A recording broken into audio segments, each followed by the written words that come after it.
শুভ সকাল। আমি পার্থ। আমার চ্যানেল পার্থক্যতে আপনাদের স্বাগত জানাই। আজ আমি একজন এমন হোমিওপ্যাথি ডাক্তারবাবুর কথা শোনাবো, যিনি কঠোর অধ্যবসায় দুরারোগ্য ব্যাধি নিরাময়ে নিজের জীবন উৎসর্গ করেছেন। বর্ধমান স্টেশন থেকে কার্জন গেট সংলগ্ন ডাক্তারবাবুর চেম্বারে গিয়ে আমরা ওনার সঙ্গে কিছু সময় কাটাবো। এবার যাত্রা শুরু করা যাক বর্ধমান স্টেশন থেকে। বর্ধমান স্টেশন থেকে বেরিয়ে সামনের দিকে টাউন সার্ভিস বাস স্ট্যান্ডের দিকে গিয়ে আপনাদের বাস ধরতে হবে। আমার সমস্ত দর্শকদের উদ্দেশ্যে বলছি, আপনারা একটু ভিডিওটিতে লাইক ও সাবস্ক্রাইব করে দেবেন, আর সঙ্গে নোটিফিকেশান বেলে টাচ করে দেবেন। তাহলে আমার যে সমস্ত ভিডিওগুলি পরবর্তীতে আসবে সেগুলোর জন্য নোটিফিকেশান পেয়ে যাবেন।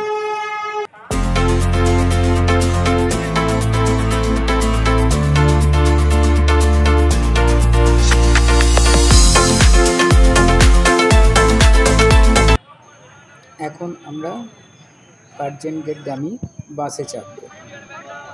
বাস দাঁড়িয়ে আছে, চেপে পড়লাম। এবার কার্জন গেটের দিকে রওনা দেবে।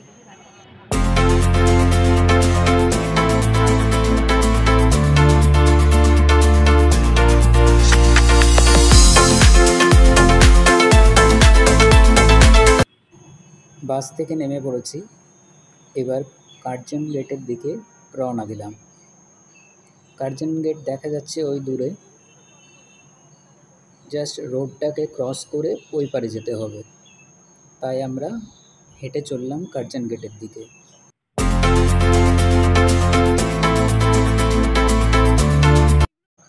বর্ধমান শহরটা কিন্তু অপূর্ব সুন্দর। নতুন করে আবার সাজানো গোছানো চলছে, তাই পরবর্তীকালে আরও সুন্দর দেখতে লাগবে। কার্জন গেটের সামনের দিকে রাস্তা ধরে যদি একটু এগিয়ে যান, তাহলে Bardhaman court, Bardhaman RTO office এবং বিভিন্ন গুরুত্বপূর্ণ অফিসগুলো পেয়ে যাবেন। কার্জন গেটের ঠিক বাঁ দিকেই রামপ্রসাদের শরবত ও লস্যির একটি ফেমাস দোকান রয়েছে। আপনারা চাইলে ওখানে একটু গলা ভিজিয়ে নিয়ে তারপরে সামনের দিকে হাঁটতে শুরু করবেন। হাঁটতে হাঁটতে কিছুটা গিয়ে বাঁ দিকে একটা গলি পড়বে মার্কেটে ঢোকার, দত্ত সেন্টার মার্কেট। এখানে ঢুকতে হবে বাঁ দিকে। বাঁ দিকে হাঁটতে শুরু করলাম। কার্জন গেটের ভিতরের এই রাস্তাটা ধরে যদি রানীগঞ্জ বাজারের দিকে হেঁটে যান, তাহলে এখানে বিরাট কাপড়ের মার্কেট রয়েছে, ওষুধের মার্কেট রয়েছে এবং বিভিন্ন কসমেটিক মার্কেট পেয়ে যাবেন। রানীগঞ্জ বাজার থেকে ডান দিকে চলে যান, তাহলে পড়বে খোশবাগান। খোশবাগান মানেই ডাক্তারবাবুদের চেম্বার, নার্সিংহোম, আর তার থেকে একটু এগিয়ে গেলেই পাবেন বর্ধমানের সবথেকে বিখ্যাত বর্ধমান হাসপাতাল। বাঁ দিকের গলি রাস্তাটা ধরে নিয়েছি। সামনেই আছে ন্যাশনাল হোমিও হল, একটা হোমিওপ্যাথির দোকান। এটার ঠিক সামনেই রয়েছে ডাক্তারবাবুর চেম্বার। হোমিও হলটা দেখতে পাচ্ছেন? হোমিও হলের ঠিক বাঁ দিকেই রয়েছে। এই গলিটায় ঢুকে ডান দিকে রয়েছে। এখানে একটা সেলুনও রয়েছে। এই সেলুনটার ঠিক পাশের রুমটাই হচ্ছে। আজ আমরা এসেছি ডাক্তারবাবুর কাছে। ডাক্তারবাবুর আমরা তো ডাক্তারবাবুকে পিকে ঘোষ নামেই চিনি। উনি বর্তমানে এখানে চেম্বারে বসেন বৃহস্পতিবার বিকাল 5টা থেকে 9টা পর্যন্ত, আর শুক্রবার বসেন সকাল 10টা থেকে 2টো পর্যন্ত। এবার আমরা ডাক্তারবাবুর কাছ থেকে একটু ওনার পরিচিতি সম্বন্ধে জেনে নেব। বলুন ডাক্তারবাবু, কিছু বলুন। আমার নাম হচ্ছে ডাক্তার পূর্বজ কুমার ঘোষ। আচ্ছা, সংক্ষেপ ডাক্তার পিকেন ঘোষ। আচ্ছা। আমি খুব ছোটো থেকে হোমিওপ্যাথি করি। 15 বছর বয়স থেকেই আমার হোমিওপ্যাথি হাতে করি। কারণ আমার বাবা ডাক্তার ছিলেন, আমাদের আরও সব মামার বাড়ি বা তারা, আমার দু মামা এবং আমার মাসির ছিলেন ডাক্তার। একটা ডাক্তার বংশই বলা যায় আর কি। এখন আমার বর্তমান বয়স প্রায় 70 কাছাকাছি এজ। তা আমি হোমিওপ্যাথিতে মানে জন্য হোমিওপ্যাথিতে মানুষের সেবায় নিয়োজিত। এটা আমার ঠিক ব্যবসার জন্য নয়, এটা আমার শখ এবং এটা আমার একটা মানুষের হিতের জন্যই আমি কাজটা করি, ভালোবেসে হোমিওপ্যাথিতে। এবং আমি রোগীদের যথেষ্ট ভালোবাসি এবং কেয়ার করে আমি ট্রিটমেন্টটা করি। এতে আমি খুব সুফল পেয়েছি এবং আমি খুব খুশি এই কারণে যে মানুষের জন্য আমি কিছু করতে পারছি। এবং তারা আমার এমন এমন সব ব্যাঙ্গালোর বা ফেরত কেস আসছে যারা সেখানে কিছু মধ্যে করার জন্য এবং অন্যান্য হোমিওপ্যাথ ডাক্তারদের কাছ থেকেও ফিরে আসছে। সেখানে কি এত প্রচুর পরিমাণে ওষুধ ব্যবহৃত হয়েছে যে মূল রোগটা চেয়ে রোগীর ওষুধই বেশি হয়ে তারা তাতে কষ্ট পাচ্ছে। আমি ধীরে ধীরে ট্রিটমেন্ট করে তাদের সুস্থ করার চেষ্টা করি এবং আমি কৃতকার্য এবং দেখেছি যে পেশেন্টরা যথেষ্ট সুস্থ। এবং আমি যে কাজটা করি সেটা হচ্ছে মন এবং শরীর দুটো মিলেও কাজ করি। কারণ মনই তো মানুষকে চালায়, তার গোটা সিস্টেমটাকে মন চালায়। কারণ আমি এই যে যিনি আমার ফটোটা তুলছেন ওনার মন হয়েছে আমার ফটোটা, আমি কিন্তু কিছু বলিনি ওনাকে, উনি আমার একজন রুগী। তা উনি কী ভেবেছেন আমি জানি না। কারণ আমরা বলুন ডাক্তারবাবু আপনার প্রচার নেই, কারণ আমি প্রচার দিন বরাবরই, কারণ আমার বিরাট সায়েন্টিফিক এসে কিচ্ছু নেই আমার এখনও পর্যন্ত। তাই কারণ আমি মনে করি মানুষের সেবাটা মানুষই আমাকে একটা জায়গায় নিয়ে এসেছে আজকে। তা আমি মনে করি রুগীর সংখ্যা প্রচুর, রুগী সারানোটাই বড় কথা। সেই জন্য আমি মন প্রাণ দিয়ে মানুষের সেবায় রত, এইটুকুই বলবো আমি। আর আমি আমার বিশেষ পরিচয় উনি চেয়েছেন, আমি তো দিতে পারি না, ভালো কথা বলতেও পারি না, মনেই ছিল না। আমার বিশেষ গুরু, আমি ডিএনডি হোমিওপ্যাথি মেডিকেল কলেজ থেকে পড়াশোনা করেছি কলকাতায়।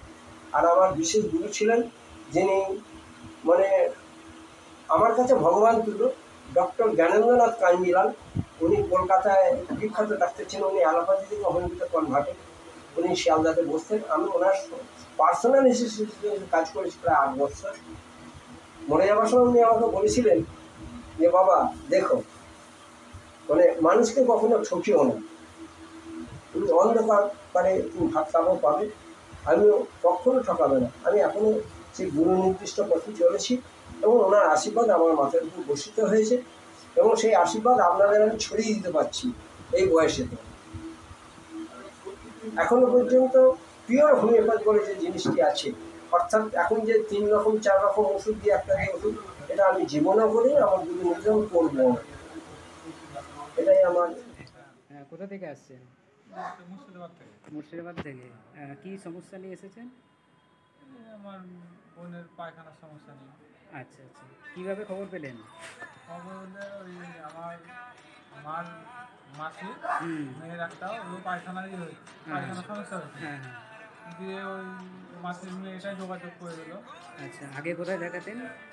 আগে তো ব্যাঙ্গালোর দেখিয়েছি, আচ্ছা আচ্ছা, সব জায়গায় দেখিয়েছি, ওখানে কিছু হয়নি সেরকম? না কোলোনোস্কোপি করেছিল, ওখানে কোনো কিছুই ধরা পড়লো না। আচ্ছা আচ্ছা, দিয়ে এখানে দেখি এখন এখানে তো এই প্রথমবার এলাম।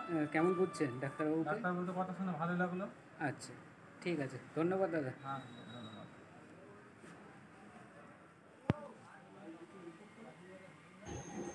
মুর্শিদাবাদ থেকে একজন পেশেন্ট এসেছেন, ওনার সঙ্গে কিছু কথা হলো। ডাক্তারবাবু এখন রোগী দেখায় ব্যস্ত। ডাক্তারবাবুর চেম্বারের অ্যাড্রেস, ফোন নাম্বার এবং ফিজ আমি নিচে ডেসক্রিপশানে দিয়ে দেব।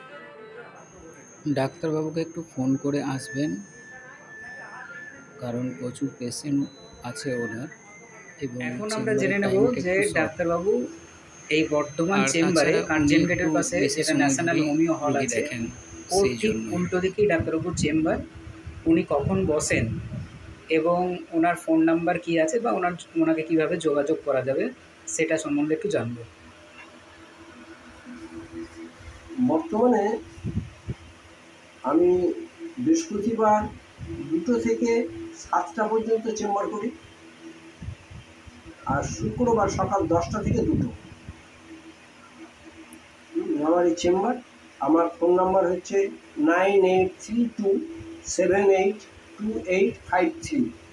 হ্যাঁ, একটা শর্ত আছে আমাকে দেখাবার, এই যে রুগীকে আগে থেকে অ্যাপয়েন্টমেন্ট করতে হয়, কারণ আমি চাই না যে কোনো রুগী অ্যাপয়েন্টমেন্ট ছাড়াই আসুক, এই কারণে যে তাহলে রুগী বেশি দেখা যাবে না অ্যাপয়েন্টমেন্ট না করলে। ঠিক মতো রুগী দেখতে গেলে প্রচুর সংখ্যা রুগী দেখা ঠিক নয়, আপনারা আগে থেকেই অ্যাপয়েন্টমেন্ট করে আসবেন। হ্যাঁ, এর মানে ডাক্তারবাবু বলতে চাইছেন যে ডাক্তারবাবু তো অনেক পেশেন্ট থাকে, তো একদিনে যদি অনেকজন চলে আসে সেক্ষেত্রে ডাক্তারবাবু বেশিক্ষণ সময় দিতে পারবেন না এবং চেম্বারের সময়ও শেষ হয়ে যাবে। তো সেই জন্য ডাক্তারবাবু চাইছেন একটু ফোন করে আপনারা অ্যাপয়েন্টমেন্ট নিয়ে ডাক্তারবাবুর কাছে আসবেন। আর ডাক্তারবাবুর ফোন নাম্বারটা আমি নিচে ডেসক্রিপশনে দিয়ে দেবো। ভিডিওটি শেষ পর্যন্ত দেখার জন্য ধন্যবাদ।